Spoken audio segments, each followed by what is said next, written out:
जीटीवी में मुजाहिद वली आपको खुशामदीद कहता है। लीजिए एक बार फिर आईएमएफ और मैंने नहीं कहा, हमारे प्राइम मिनिस्टर शहबाज शरीफ ने कई बार पब्लिकली कहा कि आईएमएफ हमसे और कितना नाक रगड़वाएगी, और वो भी चंद बिलियन डॉलर के लिए।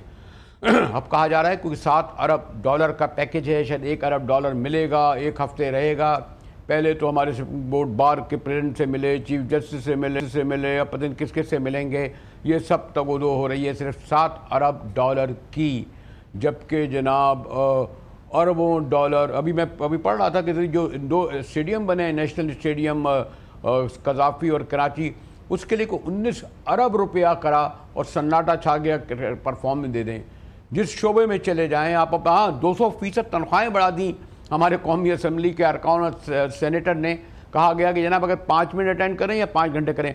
कौन सा ऐसा शोबा है जहां पर इन्होंने जो राइट साइजिंग के लिए बचत की हो। और ऊपर से मैंने कहा IMF, पता नहीं और मुल्कों में भी इतनी तजलील की जाती है नहीं। चौधरी अकमल साहब हमारे साथ मौजूद हैं। डॉक्टर चौधरी अकमल, शुक्रिया। डॉक्टर साहब, जैसे मैंने कहा कि अगर मैं फेरिस्त गंवानी शुरू करूं तो मैं कम से कम $1 अरब का तो हिसाब किताब मैं आपको दे दूंगा, किस तरीके से गैर मुल्की कर्जे लेकर या कौम का खून चूस कर ये लोग जो है बचा सकते थे $1 अरब और $7 अरब के लिए क्या क्या कर रहे हैं।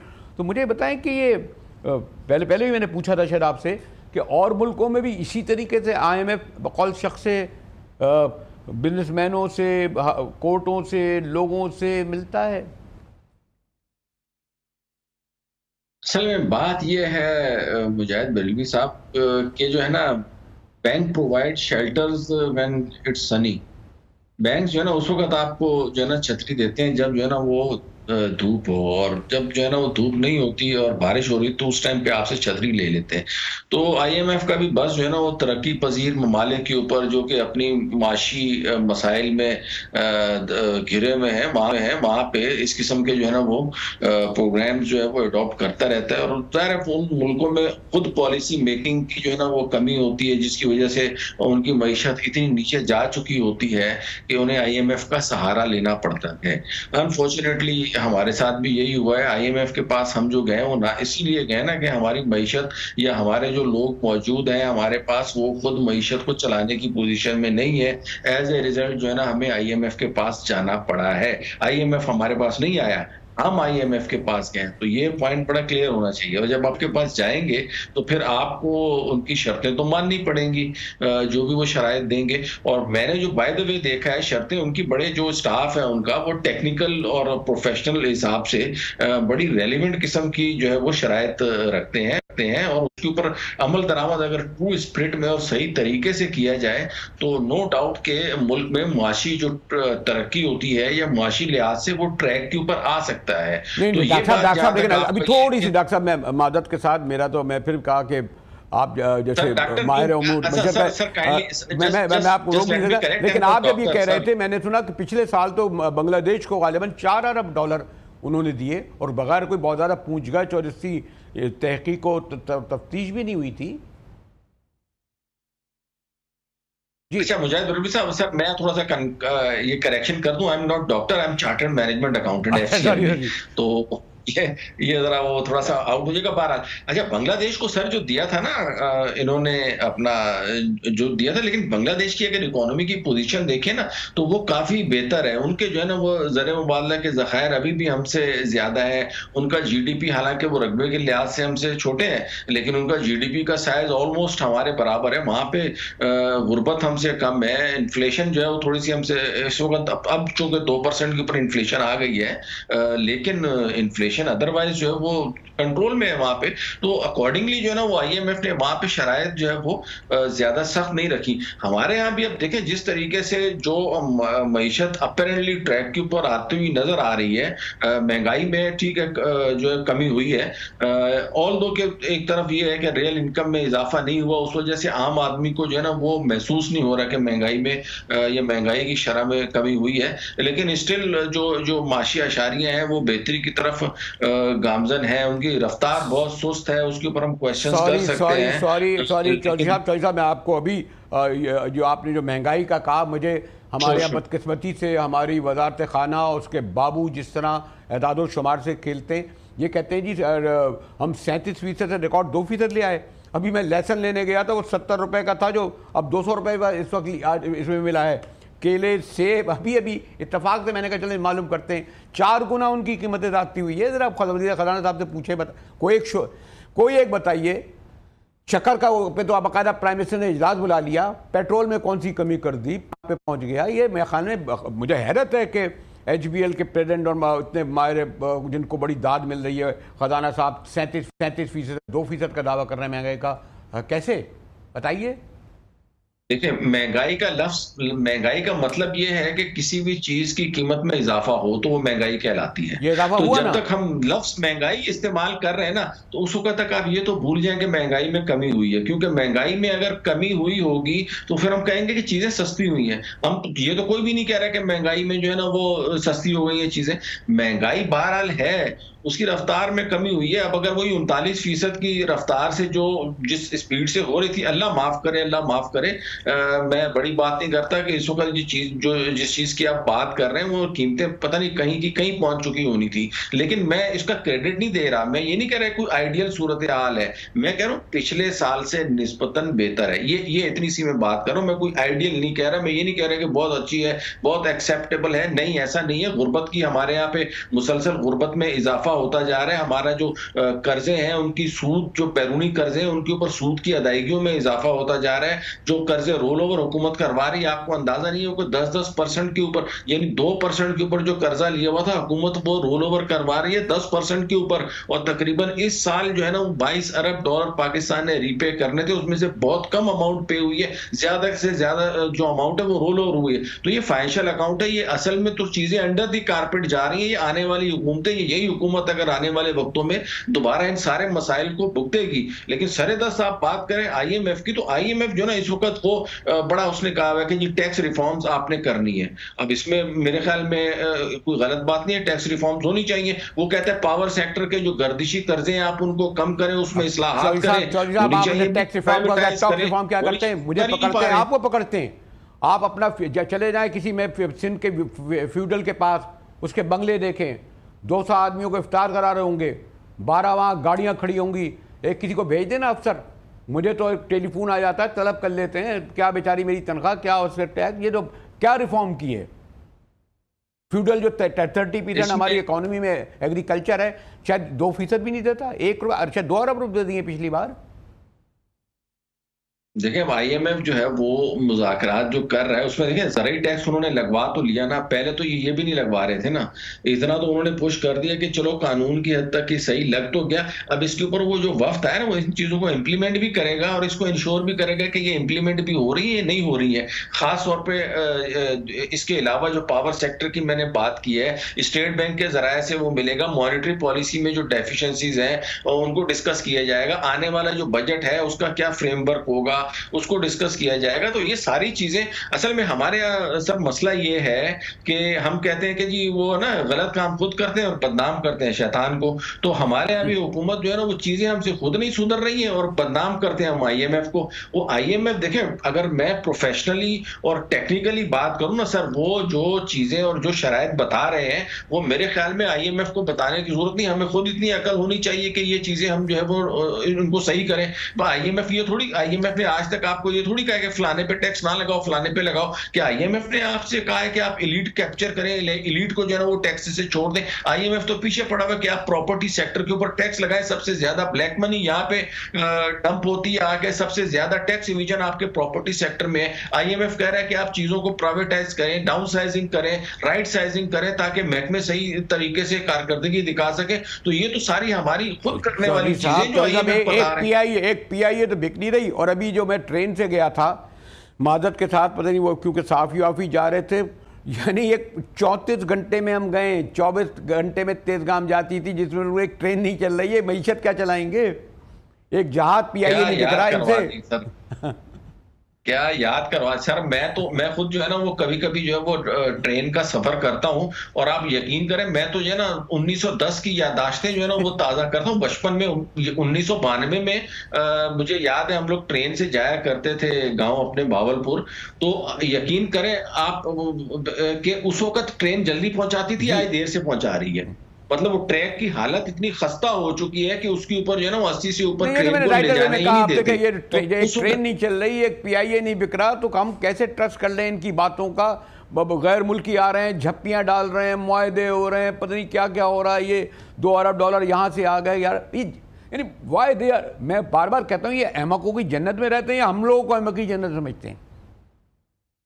देखिए, उसमें उसमें कोई शक नहीं है, आपकी बात में वजन है कि जो इदारों की इस्लाहात हैं, जिसमें पीआईए की अगर आप बात करें, रेलवे की बात करें, पावर सेक्टर सबसे जो सफेद आती है ना हमारा, वो है पावर सेक्टर, बिजली डिस्कोज, ये जो लैपको, मैपको, सैपको, कैपको, ये जो बनी हुई है ना, ये सबसे ज्यादा नुकसान तो ये उठा रही है। बिजली चोरी हो रही है, वो इनसे कंट्रोल नहीं हो रही। हमारे यहाँ पे जो है ना वो 45,000 मेगावाट की अवेलेबल कैपेसिटी है, और हमारे पास जो ट्रांसमिशन लाइन है वो 30,000 मेगावाट से ऊपर जो है ना वो ट्रांसमिट नहीं कर सकती। पता नहीं ये 15,000 मेगावाट की जो ऊपर बिजली है वो हमने क्या करनी है। उसके ऊपर से हमने सोलर का जो है ना वो बंदोबस्त कर लिया है, तो सोलर सिस्टम जो है वो लगना शुरू हो गए। बिजली की डिमांड में मजीद कमी होगी, जो ये दूसरी पावर से बनाई जा रही है, फ्यूल से। तो उसका अल्टीमेटली लॉस और कैपेसिटी पेमेंट जो है वो तो आवाम को ही भुगतनी पड़ेंगी। मैंने और आपने वो सारे बिल्स देने ना, तो इन सब चीजों का हुकूमत को इस वक्त आइडिया नहीं है। वो चीजों को जो है ना कोशिश कर रहे हैं कि अंडर द कारपेट करते हुए अपने ये 2-4 साल का जो टाइम पीरियड है ना, ये किसी तरीके से गुजारें। अदरवाइज लॉन्ग रन में अगेन ये लोग जो है ना वो प्रॉब्लम्स क्रिएट कर रहे हैं। इस किस्म के जो वो मंसूबे बना रहे हैं, जैसे आपको याद होगा सर 2015-16 में जब बहुत ज्यादा लोड शेडिंग होती थी और लोग अजाब में आ गए थे, तो उस वक्त चाइना से जो है फॉरेन डायरेक्ट इन्वेस्टमेंट के नाम पे यहाँ पे आईपीपीज लगवाई थी, और आज उन्हीं आईपीपीज को हम 2000 अरब रुपए साल के जो है वो कैपेसिटी चार्जेस दे रहे हैं, जबकि 2000 अरब में जो है वो डैम बन जाते हैं, डैम बन जाते हैं, और हम वो नहीं बना रहे। हम कैपेसिटी पेमेंट की मद में उन क्योंकि उस वक्त हमारा मसला क्या था, बस जी लोड शेडिंग किसी तरह खत्म हो जाए, भले वो आने वाली नस्लों को भुगतना पड़े, तो आज हम भुगत रहे अगर मैं हैं। इसी आखिर में तरीके आपके से जो कंक्लूड आज की कराऊं चौधरी साहब, पॉलिसी हम गालिबन बना रहे ये हैं, सोलराइजेशन 25वां प्रोग्राम है, आने वाली नस्लें भुगतेंगी। गालिबन 25वां प्रोग्राम है ये आईएमएफ का। अगर कंक्लूडिंग वर्ड आपसे मैं ये जी मालूम जी। करूं तो यानी 25वें प्रोग्राम से भी कुछ हासिल नहीं होगा, फिर 26वें प्रोग्राम की तरफ जाना पड़ेगा, ऐसा ही है?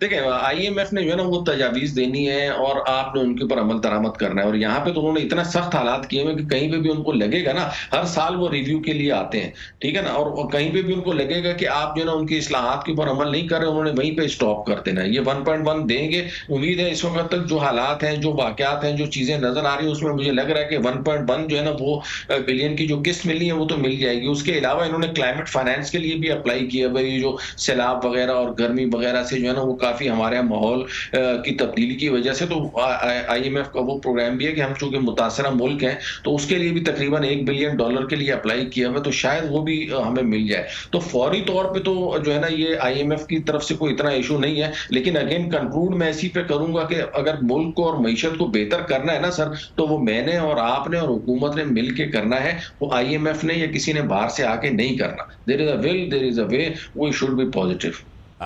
शुक्रिया चौधरी अकमल साहब। चौधरी साहब से गुफ्तगू हो रही थी। आईएमएफ का वफ़द जैसे मैंने कहा डेरे डालने आ गया है, और क्या क्या शराइत देंगे $1 अरब के लिए, और फिर $7 अरब का पैकेज।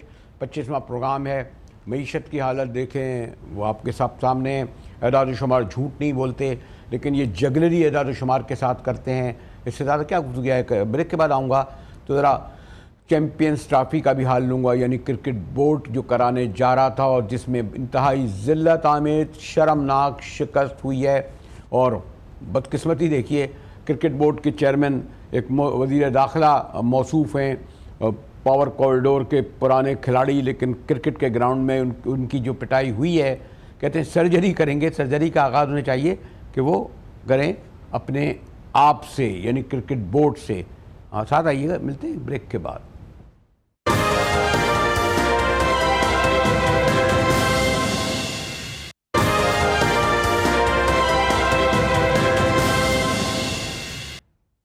टीवी में एक बार फिर मुजाहिद वली आपको खुशामदीद कहता है। क्रिकेट मेरा मैदान नहीं, लेकिन आपको इल्म है कि पूरा पाकिस्तान जो है, और बल्कि पाकिस्तानियों में, उनके ब्लड में क्रिकेट है। क्योंकि जब जीत होती है तो लोग खुशियाँ मनाते हैं, हमारा झंडा जो है सरबुलंद होता है।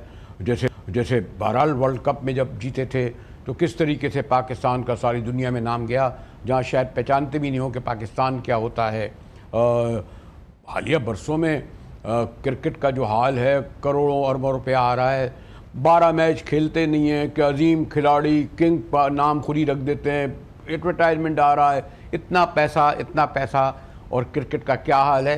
मैं तो एक स्टूडेंट हूँ, लेकिन रहनुमाई हासिल करता हूँ हमेशा अपने दोस्त मिर्ज़ा इकबाल बेग से, जो आप क्रिकेट पर माशाल्लाह एक अथॉरिटी का दर्जा रखते हैं। शुक्रिया बेग साहब। मेरे ख्याल है मैंने तमहीद में कहा कि शायद एक आधी ऐसा शोबा है जिसमें हम फ़ख्र किया करते थे, या वर्ल्ड कप हमने जीता, या हमारे खिलाड़ी बाहर खेलते थे। आज ये जो यानी ये जो आपके जो पिछले एक दहाई में जो खेप आई है, आपने इन सबको देखा है, इनमें कोई वर्ल्ड क्लास या सेकंड क्लास खिलाड़ी कप्तान हैं ये जो आज यहाँ पहुँचे हैं? किस तरह बेग साहब? बहुत बहुत शुक्रिया मुजाहिद साहब। दरअसल पैसों की वजह से कि इतने पैसे आ गए, लड़के लीग खेल रहे हैं, उनकी तवज्जो जो है वो उन लीग्स पर ज्यादा लगी हुई है, बजाय इसके कि वो अपने मुल्क की रिप्रेजेंटेशन को तरजीह दें। अपने आप देख रहे हैं कि बहुत सारे क्रिकेटर्स जो हैं वो रिटायरमेंट ले रहे हैं कि टेस्ट क्रिकेट से रिटायरमेंट और ले लें। पाकिस्तान में भी कई क्रिकेटर्स जिन्होंने प्री मैच्योर रिटायरमेंट की है। तो उसकी बेसिक रीजन यही है कि पैसा बहुत आ गया है। अब मुल्क के लिए खेलना खिलाड़ियों के लिए इतना अहम नहीं रहा जितना अहम ये है कि वो दोनों हाथों से पैसा बटोरे। उसकी वजह ये है कि वो समझते हैं कि उनका करियर ज्यादा लंबा नहीं है, और यही सूरत हाल पाकिस्तान क्रिकेट की है। लेकिन आपने गुज़िश्ता एक दहाई की बात की, आप यकीन जाने कि अब वो क्रिकेटर ही नापैद हो गए जो एक जमाने में हुआ करते थे। ये क्रिकेटर, इनके लिए पैसा सब कुछ है, और ये पैसा जिसकी वजह से इनकी परफॉर्मेंस में भी इतनी डाउनफॉल आता है। और भी बहुत सारे फैक्टर्स हैं, सियासत भी है, ग्रुपिंग है क्रिकेट में, जिसकी वजह से खिलाड़ी जो है वो उस तरह से परफॉर्म नहीं कर पा रहे। बेग साहब, मैं कह रहा था ना कि जैसे मेरा क्रिकेट से, बेग साहब जैसे मेरा क्रिकेट क्या शौक, मुझे अब तक याद है कि अलीमुद्दीन होते थे, फजल महमूद होते थे, कारदार होते थे, यानी मुझे तो बिल्कुल ही वो मोहम्मद बिरादरान पूरे मशहूर अभी तक होते थे, आज तक नाम इम्तियाज़ विकेट कीपर भी होते थे। यानी हमें 60 और 70 की दहाई के नाम याद हैं। मैं अब ये कैदी नंबर अडियाला जेल का तो जिक्र नहीं करूँगा, उनके साथ फिर वसीम अकरम आए, फिर शोएब अख्तर आए, फिर वक़ार यूनुस आए, खेपें आ रही थी फिर। लेकिन अब मुझे तो शायद, सॉरी टू से, फॉलो तो करता हूँ, और उस वक्त पैसा आपको इल्म है कि कितना था। यानी इनके शायद कोई 7-8, एक शाहिद आफरीदी गालिबन आखिरी नाम था, उन्हीं के नाम पर उनके तो क्या हो गए, जो भी शाहीन आफरीदी आ गए, एक बाबर। यानी मैं तो शायद आप 5 नाम याद नहीं आते। तो ये कोई, इनको कोई देखने सुनने वाला बोर्ड शोट कोई नहीं पूछता? देखिए, हमारी क्रिकेट में मुजाहिद साहब सियासत जो है उसका जहर सरायत कर गया है, और सियासत की वजह से पाकिस्तान क्रिकेट तबाही के दहाने पर आ गई है। मेरिट कोई नाम की कोई चीज नहीं है जिससे पिया जो चेयरमैन के नजदीक आ जाता है वो चेयरमैन साहब का मंजूर नजर बन जाता है, जो मशवरे देता है चेयरमैन साहब को। क्योंकि हमारे यहाँ जो चेयरमैन आते हैं उनको क्रिकेट की सूझबूझ तो होती नहीं। रमीज राजा आए थे, उन्होंने भी आके 1-2 चीजें ऐसी की कि जिसकी वजह से लोगों ने उन पर तनकीद की। लेकिन अब हमारे यहाँ कुछ साबित क्रिकेटर्स ऐसे हैं कि जो भी नया चेयरमैन आता है उसे घेर लेते हैं और उसे मशवरे देते हैं। अब आप बताएं कि डोमेस्टिक सीजन जारी था, हमारे चेयरमैन को मशवरा दे दिया कि जनाब स्ट्राइक फोर्स कैंप लगा दें, छक्कों चौकों को प्रैक्टिस कराएं। ड्यूरिंग द सीजन कहां होता है? फिर आपने मेंटोर रख लिए, 5 मेंटोर जिनको भारी मुआवजा दे रहे हैं। आपने कहा हम चैंपियंस कप कराएंगे, कायजम ट्रॉफी इतनी पुरानी है, 1948 से हो रही है, आपने उसके अलावा और भी चीजें कर दी। मतलब आपने क्वांटिटी बढ़ा दी, क्वालिटी आपकी कम हो गई। तो वो लोग जो गलत मशवरे देते हैं चेयरमैन को, उन्हें सोचना चाहिए। पाकिस्तान क्रिकेट इसीलिए तनज़्ज़ुली की तरफ गामज़न है मुजाहिद साहब कि गलत मशवरे देने वाले लोग चेयरमैन पाकिस्तान क्रिकेट बोर्ड के इर्द गिर्द हैं। नहीं, मैं सॉरी टू से इकबाल बेग साहब, आप इतना मासूम सादा आप ये कहें कि चेयरमैन को मशवरे देते हैं, वो सुन लेते हैं।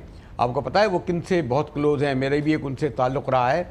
हमारे सदर आसिफ अली ज़रदारी कोई कहता है खिलाड़ी सियासतदान के बाद उनके, मैंने तो देखा है लंदन में जब एक आखिरी बार उनके साथ जब गया था कि किस तरीके से उनका रहता है। बेखल उनसे ज़्यादा तो आगे, बहुत आगे जाएंगे। तो ये बात बड़ा आसान होती है बेग साहब कहना कि जी वो मशवरे देते हैं, वो हो जाते हैं। मसलन वो जो बार बार सर्जरी का कह रहे हैं, तो सर्जरी तो क्रिकेट बोर्ड में होनी चाहिए ना, खिलाड़ी क्यों क्या करने लगे जी? बिल्कुल सर्जरी होनी चाहिए। अपनी नशिश बनाने के लिए हर दफा लॉलीपॉप दे दिया जाता है लोगों को। जैसे गुज़िश्ता बरस 9 जून को हम भारत के खिलाफ T20 वर्ल्ड कप का अहम मैच न्यूयॉर्क में हार गए। उसके बाद मोहसिन नकवी साहब ने कहा सर्जरी होगी, कोई सर्जरी नहीं हुई। तमाम मरीज सेहतयाब होकर दोबारा टीम में आ गए। फिर टीम को अब दोबारा सुक्की का सामना करना पड़ा कि आखिरी पॉइंट्स टेबल में हम आखिरी नंबर पर है, चैंपियंस ट्रॉफी में हम मेजबान मुल्क हैं। तो आखिर कौन इनका एहतसाब करेगा? मुझे लगता है कि अपनी नशिश बचाने के लिए चेयरमैन साहब भी जो है दरगुजर कर देते हैं। अगर इस तरह के मामला चलेंगे तो पाकिस्तान क्रिकेट का अल्लाह ही हाफिज है। लगता ही है कि खिलाड़ी डोमिनेट कर रहे हैं। अब ये नई खबर आई है कि जनाब शायद सकलैन मुश्ताक को हेड कोच बना दें, शायद शादाब खान को कप्तान बना दें। तो पै दर पै तब्दीलियां तो आप कर रहे हैं अपने आप को बचाने के लिए, लेकिन कोई हल तो निकाले ना कि एक मुस्तकिल हल हो जिसकी बुनियाद पर पाकिस्तान क्रिकेट कामयाबी की राहों की तरफ गामजन हो सके। ये भी तो मैं कह रहा हूँ, देखिए अब IMF वर्ल्ड बैंक आते हैं और हमारे प्राइम मिनिस्टर कहते हैं जी हम कब तक नाक रगड़ते रहें। गालिबन $7 अरब के लिए $1 अरब 400 मिलियन मिल गए। पता नहीं हमारे पर मैं देख रहा था अरबों रुपए का 28,000 अरब पता नहीं शायद उसका कर्जा है, चले जाता है। यानी इस मकरूज मुल्क के उन्हीं पैसों को लेकर आपने कराची स्टेडियम बना दिया, पता नहीं कितने अरब का, लाहौर स्टेडियम बना दिया, सुना सन्नाटा छाया हुआ है, लोग क्या देखने जाएं। तो यानी ये तो सॉरी टू से ये मामला खाली क्रिकेट बोर्ड का और खिलाड़ियों का नहीं है, ये तो पब्लिक का मामला है। और आपने देखा उसका रद्दमल का इजहार भी कर रहे हैं। कोई इनकी ऑडिट होता है, कोई इनसे पूछा जाता है कि स्टेडियम आपने जरूरत थी भी है नहीं हम जैसे मुल्क को ऐसे बनाने की?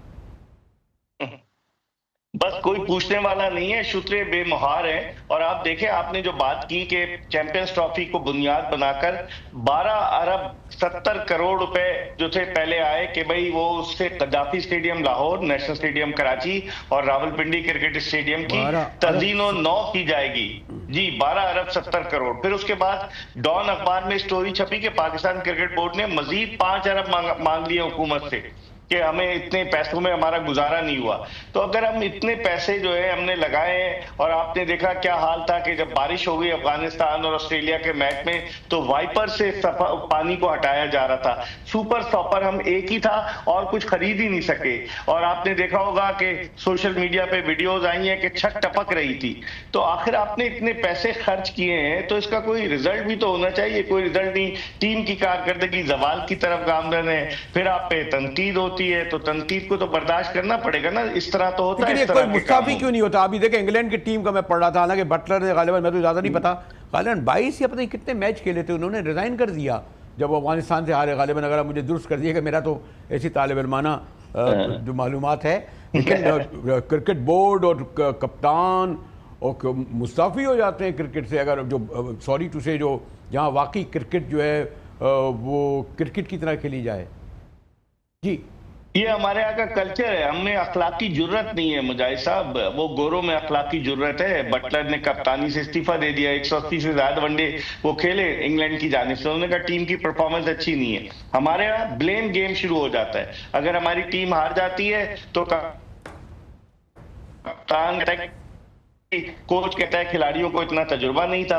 तो इस ब्लेम गेम का फायदा क्या होगा? कोई तो हिम्मत करे, जुर्रत करे कि भाई ठीक है मैं जिम्मेदारी कबूल करता हूं, मैं मुस्तैफी होता हूं। ऊपर से लेकर नीचे तक कोई भी मुस्तैफी होने को तैयार नहीं। पक्ष इतने ज्यादा है, इतनी कशिश है कि कौन छोड़ेगा इन चीजों को। और वो कहते हैं ना, छुट्टी नहीं है मुंह से ये काफिर लगी हुई। नहीं, वो भी छूट जाती है, लेकिन ये नहीं छूटेगी जो आप कह रहे थे कि शुक्रिया मिर्ज़ा इकबाल बेग। मैंने जैसे कहा कि क्रिकेट तो मेरा मैदान ना मजमून, और जब भी आपसे होती है आप हमेशा आते हैं मेरे प्रोग्राम में आकर। आपने सुना बेग साहब जो कह रहे थे कि ये जो पैसा जिसको कहते हैं छुट्टी नहीं है, मैंने कहा वो भी छूट जाएगी, लेकिन ये नहीं छुटता जो पैसा है, काला पैसा है जिसको मैं अब कहूँगा। हमारे साथ रहिएगा, मिलते हैं एक ब्रेक के बाद।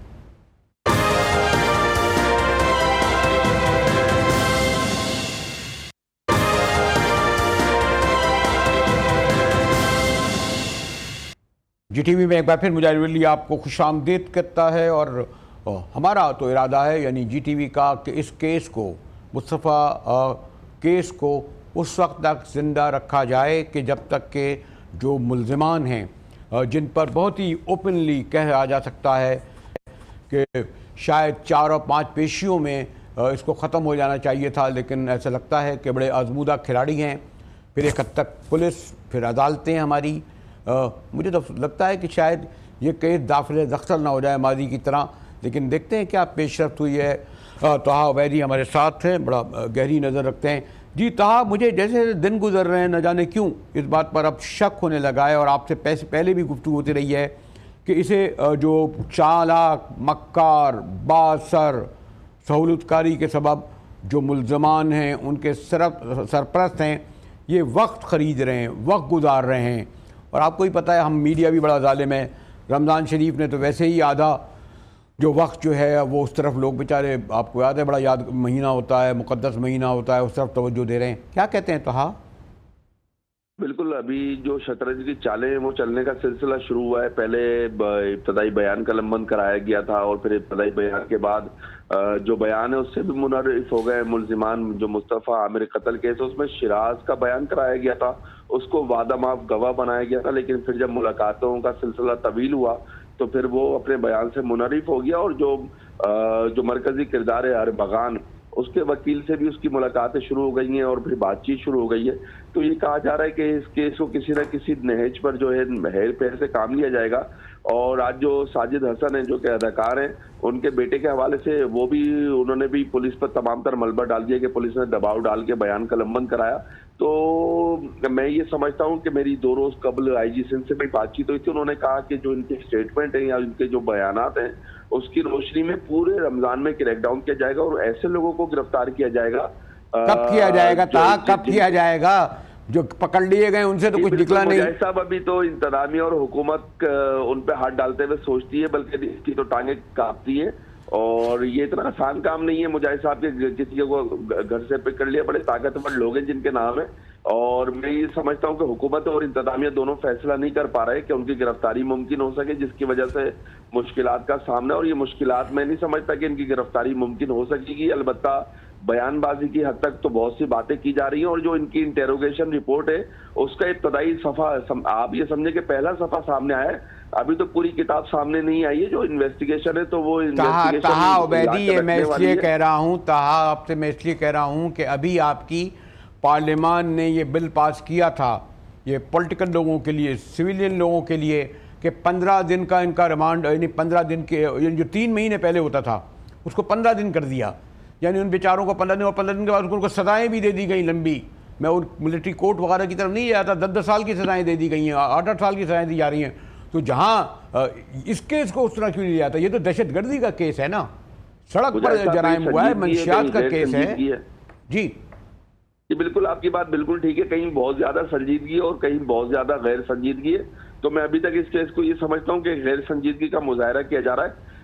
जो इन्वेस्टिगेशन की जा रही है, इन्वेस्टिगेशन में जिन लोगों को बिठाया जा रहा है, तो वो इन्वेस्टिगेशन सामने आने के बावजूद भी उन अफराद को गिरफ्तार नहीं किया जा रहा। और मुजाहिद साहब, मैं आपको फिर कहूंगा कि उसमें बहुत से ताकतवर लोग हैं, बहुत से ब्यूरोक्रेट्स हैं, शोबिज इंडस्ट्री से ताल्लुक रखने वाले लोग हैं, सियासतदान हैं, पॉलिटिशियंस के बेटे हैं, और इन पे हाथ नहीं डाला जाएगा। मेरी तो कैलकुलेशन ये बोलती है, जो मैं माजी से सीखता आ रहा हूँ, तो मुझे नहीं लगता, लेकिन पुलिस तो दावे करती है कि हम गिरफ्तार करेंगे, और आईजी साहब ने भी यही कहा कि गिरफ्तार करेंगे, लेकिन हुकूमती सतह पर इस पर कोई वाज़ेह अहकामात नहीं दिए गए पुलिस को। ठीक है उबैदी साहब, मैं तो ये चाहूँगा कि आप as a senior crime reporter, और हम भी कोशिश करेंगे कि इसको उस वक्त तक जिंदा रखें जब तक कि उन बासर ख़ानदानों को और सरपरस्तों को और सहूलतकारों को